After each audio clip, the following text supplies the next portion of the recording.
So in the videos before, we have created a virtual environment. We just know now how to create a virtual environment. It is not mandatory to do that. And after that, we have cloned the repository from GitHub. We have the project in our computer. We have seen a little bit how the project is built. And now what we want to do, we just want to change the database to a more solid database like Postgres. So here we are in the Google page. So let's just check how to install that. So Django install PostgresQL, and we check. So Django is the name of the framework we're using. It's a Python framework, and the project is using that as well. So now we've been told here that we need to install pg2. We installed the binary, but we need that one. That's the interpreter. It will be able to actually know from the models, so which are written in Python, and convert it. Make the link between Python and SQL, just for the database to be able to be automatically built. So all those tables based on the Python model, because both can't communicate. So we need this model called the psychopg2. So here I got a little error. Python setup build exe pgconfig. So pass to pgconfig build. So I might need to actually work on the setup.py. Let me check. So you will get a lot of errors like that. So be patient and read the errors, even if it is long and in red, written in red. It's like a big alarm. But just read the error. Here I'm trying some stuff, but it doesn't work. And do not hesitate to search on Google if you don't find the solution by yourself, because the ability to search and find, it's 60% of the job. So don't be ashamed to search on Google, and you'll find the solution quickly and you move forward. So I'm just looking for pgconfig. I think I don't need to use where is. So I just check in Ubuntu 20 about pgconfig. So you see, I need to install something. I need to install this. Right, so this is gonna make the link.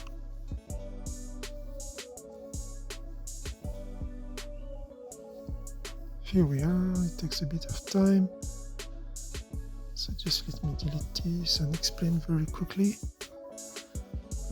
So we absolutely need psychopg2 to be installed before installing PostgresQL. So it is, just to explain you again, what is this module, what is doing actually. It's the link that will help interpret Python models. So the Python models are like the SQL tables, but written in Python. But SQL doesn't understand it. So we need something in between. So we need first to get the pgconfig.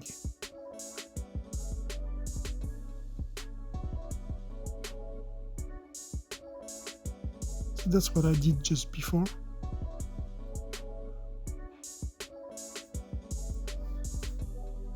To be found, otherwise psychopg2 can't be installed. It has to be added to the path. Alright, to let know where the executable is located. So this was the command sudo apt-get install libpq-dev python-dev. So that's what I did just before. So if you got that trouble, just install it straight away like that.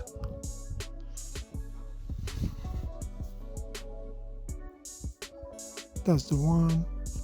That's what we did. All right. So already done. Have you seen before? So let's now install PostgresQL.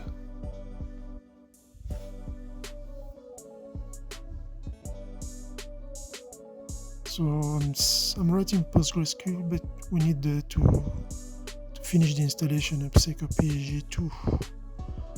I already did the pip install Postgres.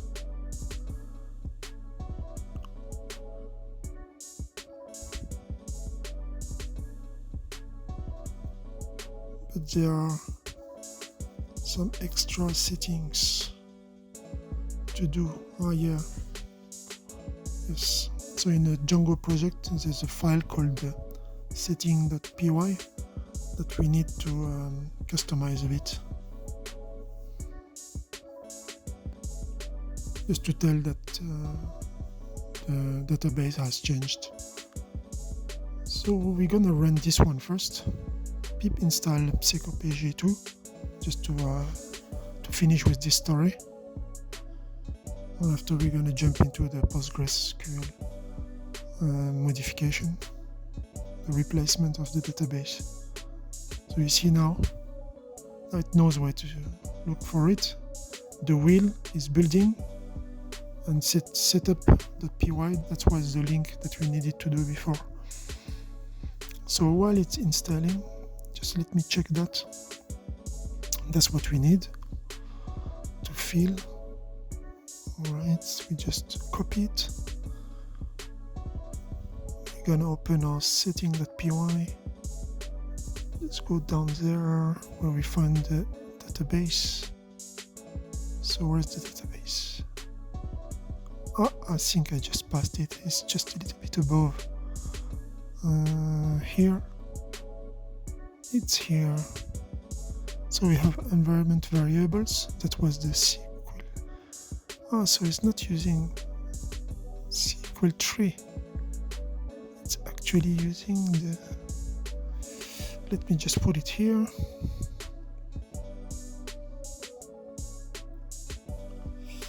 I'm a bit confused about the settings.py.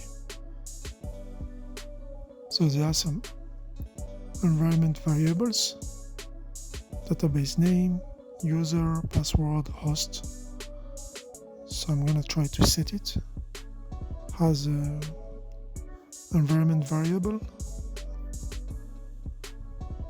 That's the PostgresQL.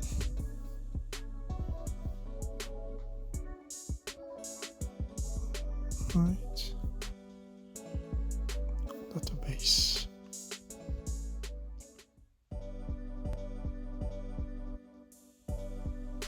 So I'm just going to replace those with the environment variable, I guess. I'm not sure yet. I'm just going to try it. If it doesn't work, I'll find the solution in a minute. So database, this one here, the user, just trying to follow some logic. But the terminal is going to tell me if it is logic or not. So by showing an error, and we're going to fix it. That's how you just keep going. Stay patient and you keep going. So the host, so the port is 5432 normally for Postgres. 5432. That's why it's listening. That's good. But I see a database just under it. And that's the Postgres also. This is using the credentials of the repository owner. So that's why we're gonna set our own database.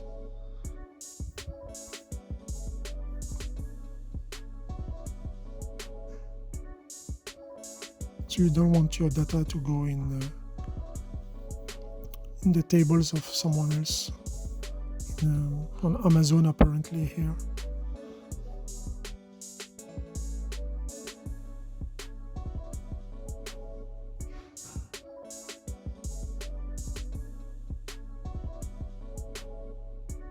So I'm trying to think at the same time I'm doing this. Is it the right thing to do? I don't think so. I can't have two of those. You see, I got one here, another one up there. So I just deleted the one I had before. Just put it here. I don't know if I have to use the $sign.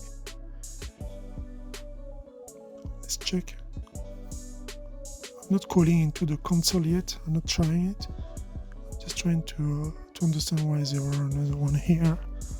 I didn't know that the owner has set his own database to Postgres. I thought it was in SQLite3. That's normally what comes with Django.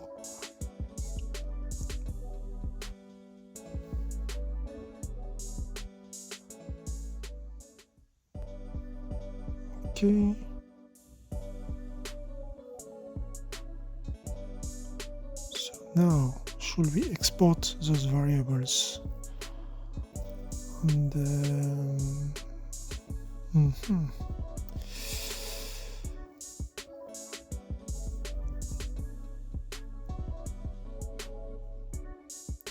so we will need to set all of those environment variables.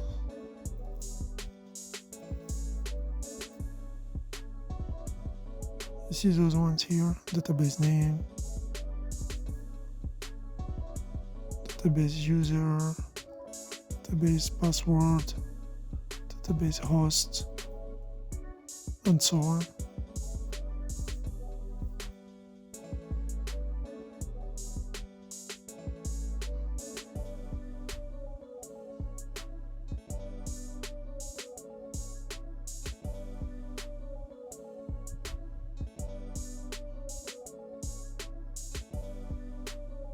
So here apparently we can download Postgres, but no, we don't want to download Postgres. We just need to enter the settings. That's it. So let's check DigitalOcean. If you have any issues finding the tutorial, DigitalOcean, they have quality tutorials. Some of the best ever. So I need to install some different libraries. So now what we're doing is the installation of Postgres in our computer. So we just update all the packages. And after, we don't need Nginx. Just install this. Let's take it. Might need it later on. Alright.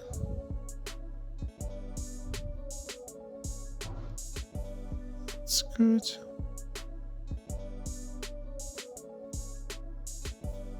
Probably I should change it to Python 3. Because I took the settings for Python 2. So wherever you see written Python, you put a 3 in front of it. That's how it's gonna be working. Just put a 3 in front of it. After it should be fine. Yes. No, it's okay. Yes. That's what we want.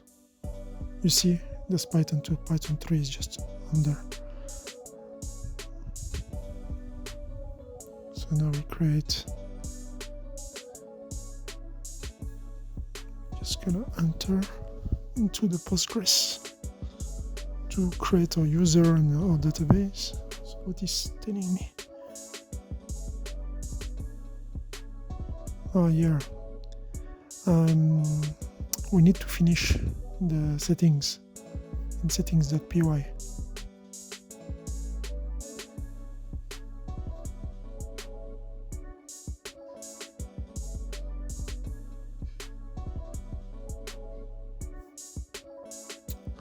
That's why. So here we got an error because we're trying to access to go into the database, but we haven't set anything.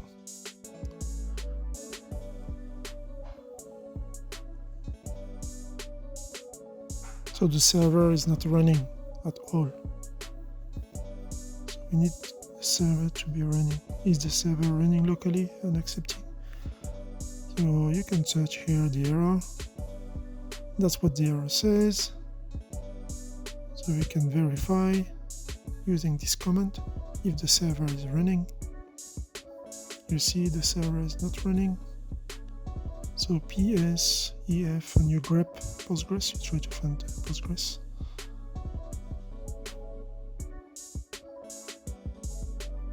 Okay.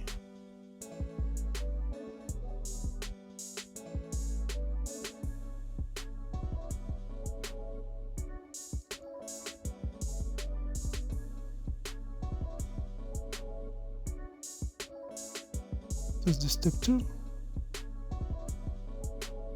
So we're just going to find the location of the socket.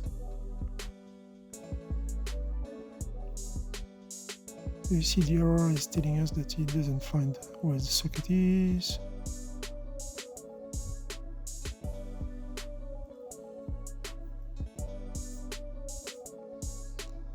Alright, and after we're going to try to run this service.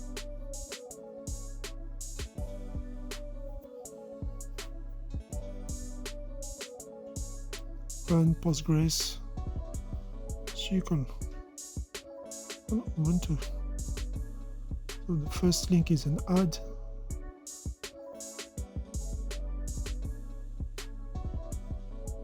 Maybe systemctl. No. Sudo. Yes, systemctl. That's the one I'm looking for. So systemctl in Ubuntu. That's the command you're going to use actually to launch any service or to check any status of services. Has not booted, systemd, PID. So I got an issue here again.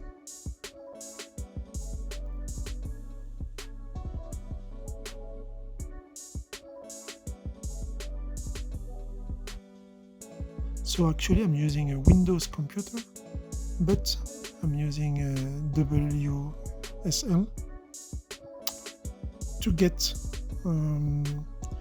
the Ubuntu subsystem running. So the Ubuntu, OS running on this subsystem.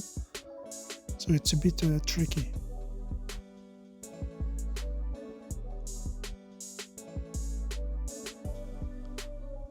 Just use sudo service start, Postgres start. Okay, I think we're good. So, just to make a summary very quickly, we had issues because Postgres server was down. This command will start Postgres service server. So sudo service PostgresQL start. That's the one I did just now.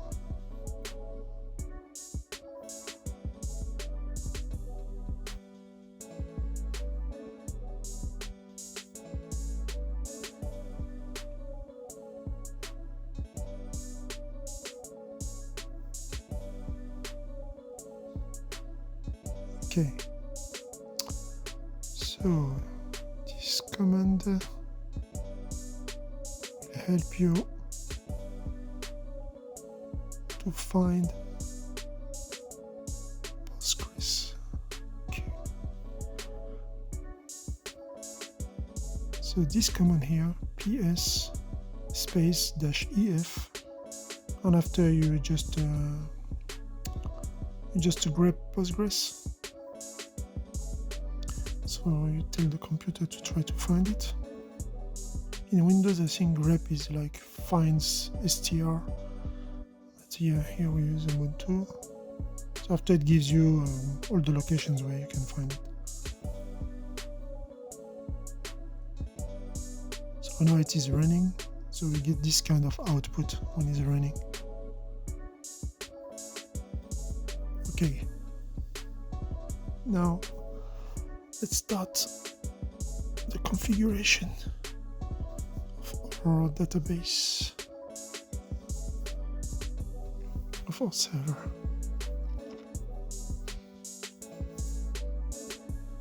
Good. So what about those environment variables? Let's see if we can go inside. Yes, good, we can go. So now we can create the users and everything. So this I don't need to do it. I'm already inside. Create user.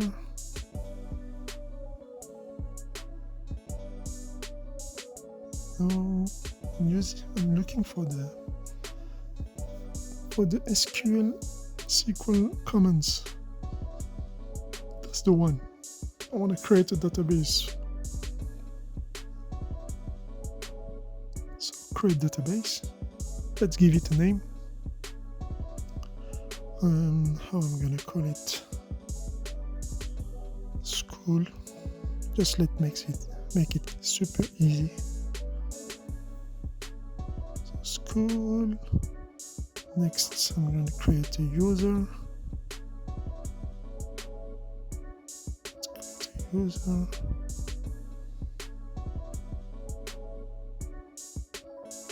So create user. Creditizens. Let's call it like that. With password.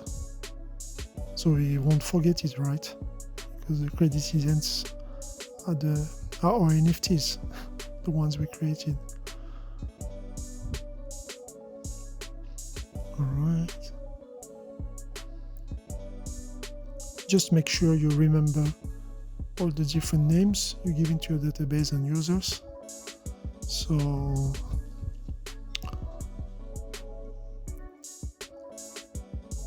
you won't be stuck. At the beginning, use just simple names like the ones I'm using now. I'm putting Creditizens everywhere.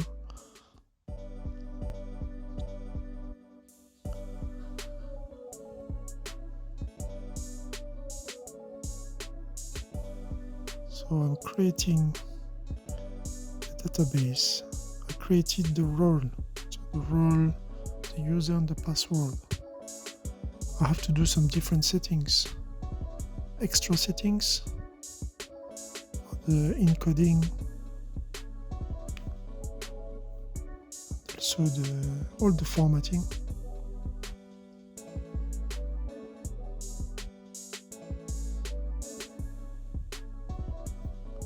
Here we are. It's almost done.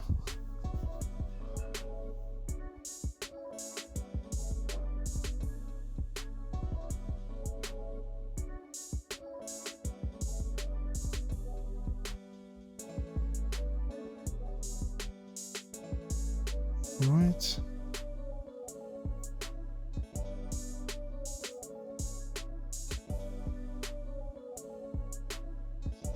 Good.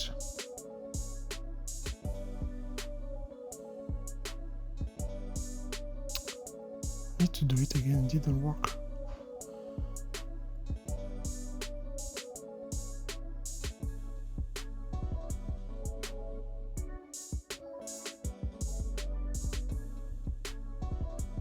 didn't get any error, but I don't get any output. So maybe there's no output for this one. Yes, there's no output. Okay, it's because the user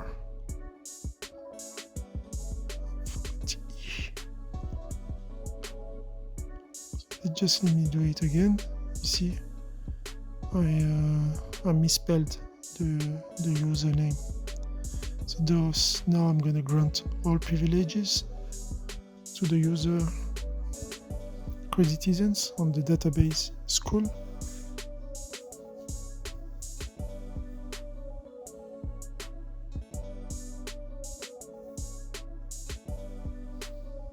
Okay.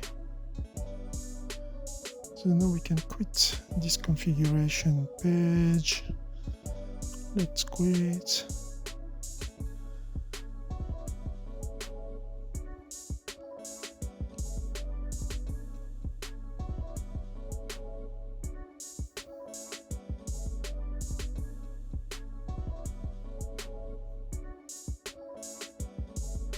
So we're done with that. We are done with this. So that's how the app looked. Okay, now we've done with that. Let's just explain a bit.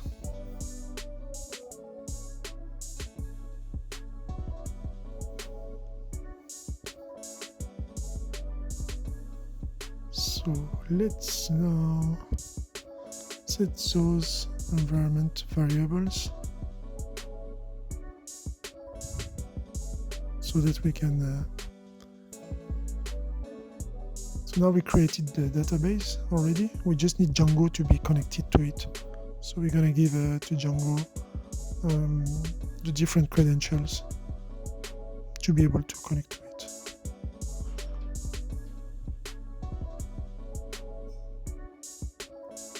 I'm going to use the export just to export the variables.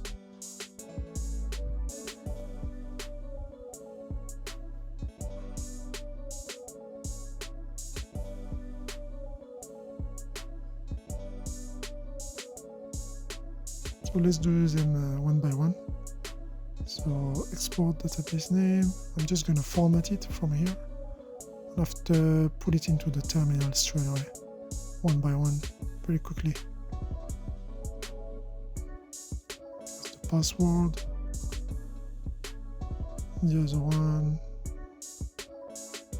database host. Okay. School, citizens, that's the user, database, and password. So the name of the database is school, the name of the user, we say Creditizens,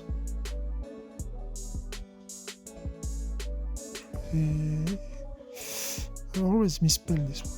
Creditizens, right? Database password, Creditizens also, and the database host,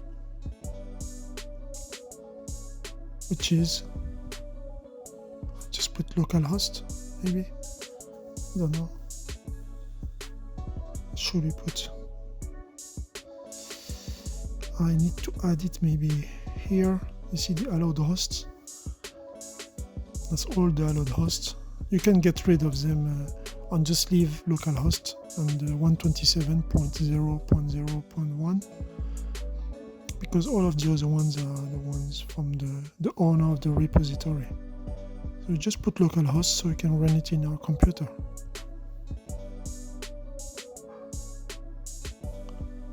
Now let's grab those one by one, all of them. And let's export. Beam. That's exportation. So all of those recorded as hidden variables. So And after that, we need to source the .bashrc file to we want them actually to be persistent. So if you just export them and you close your terminal, whenever you close the terminal, you will need to reset them again, because they're just not going to be persistent. It's not going to stay. When we source the bashrc, they're going to be written into the bashrc, which is a .bashrc file, so it's hidden one, and that's the one in Linux handling all the environment variables. We have also another one called .profile, but I suggest you to use this one, the .bashrc. Now let's see if the migration is going to happen. So we need to run the server, but before running the server we need to run migrations.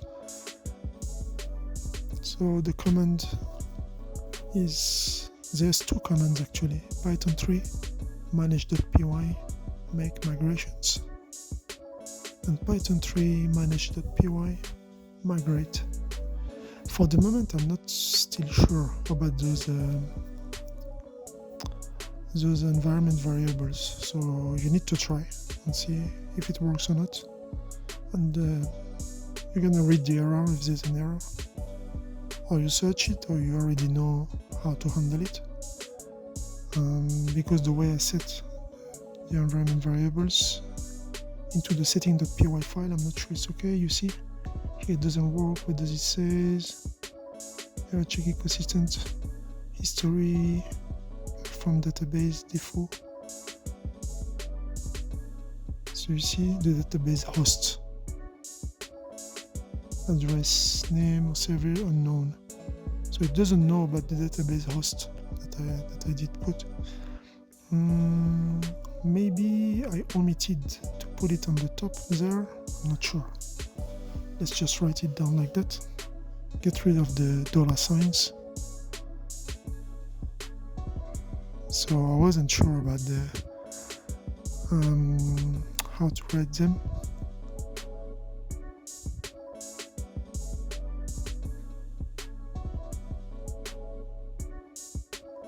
Okay, let's try again. Oh, that's okay now. Good. So Python 3 manage.py make migrations, and now Python 3, you see now it's saying okay because it's connecting between the models that we have in our written in Django, so like our tables, our classes, objects, and they'll be linked now to the PostgresQL, which is going to build the tables with just converting language, and passing through pg2, which is going to make the link between both. So this is the kind of output you should have when the migration is done the right way. So the kind of output that you want. This means that it worked.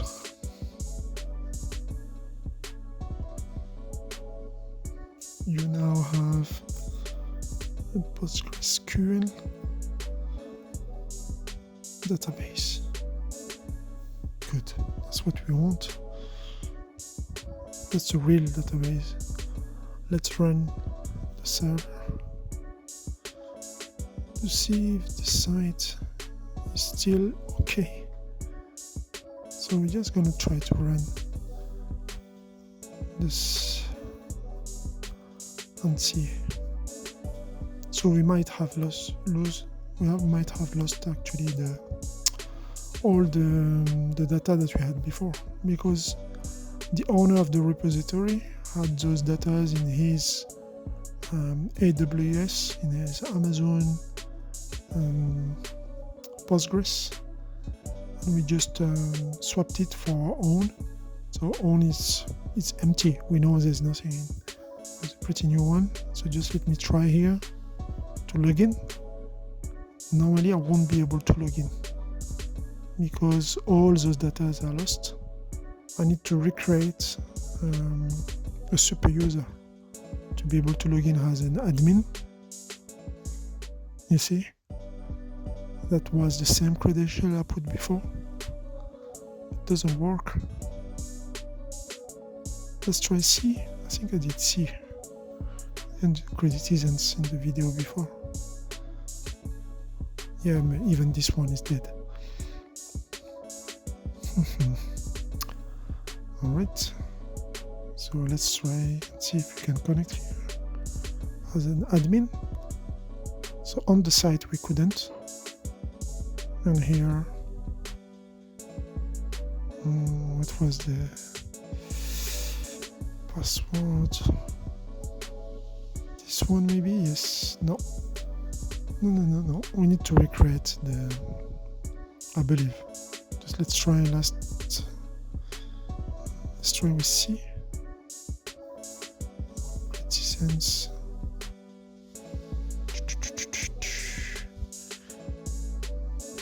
Okay. So let me explain a little bit. The site is running, but we have to create a super user again.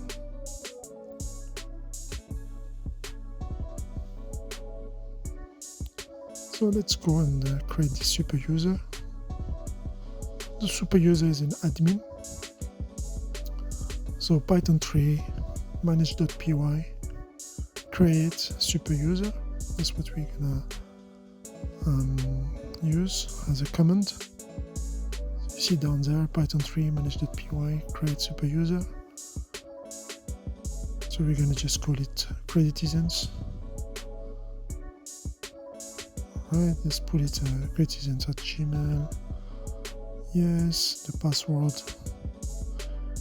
Yes, I put just the same, so there's a warning, but you just put Y to say yes, that you accept, as the password is not a strong one, and you'll be able to create your super user.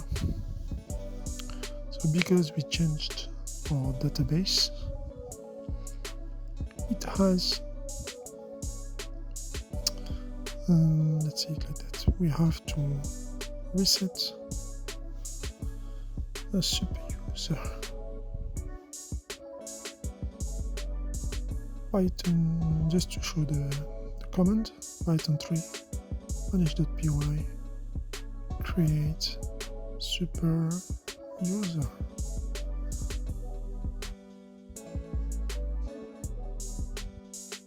Right, so now we should be able to, yes, good. So now we can log in. Let's try for the website. So the admin page works. Let's try this one here. Oh, it doesn't work.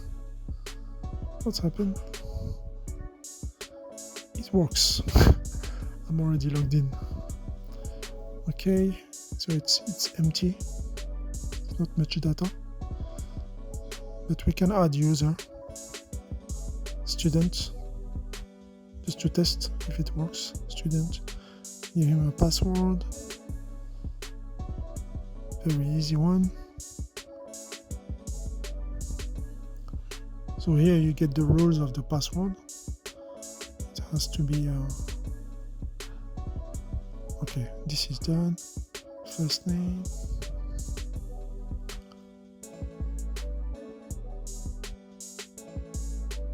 I don't think I need all of these. I'm just gonna say yes straight away down there. Save it. You have our student one. We're gonna log out here. Okay, log out from the website and try to log in with this student one. Good. Super password. Yes, perfect. It's a bit empty because there's nothing. Didn't create anything yet, but we have the access to the application and we have our database. Okay. Hope you enjoyed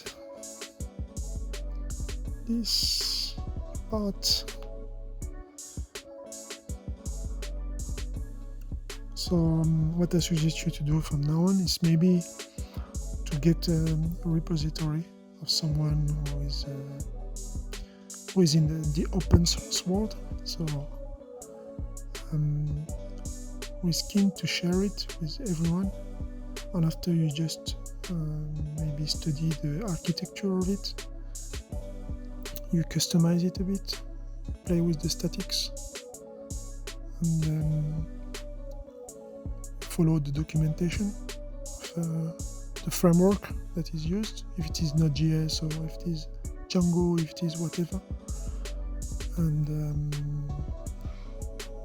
I told you 60% it's search. So if you're good at searching the right information, you'll be able to progress really quickly. Okay.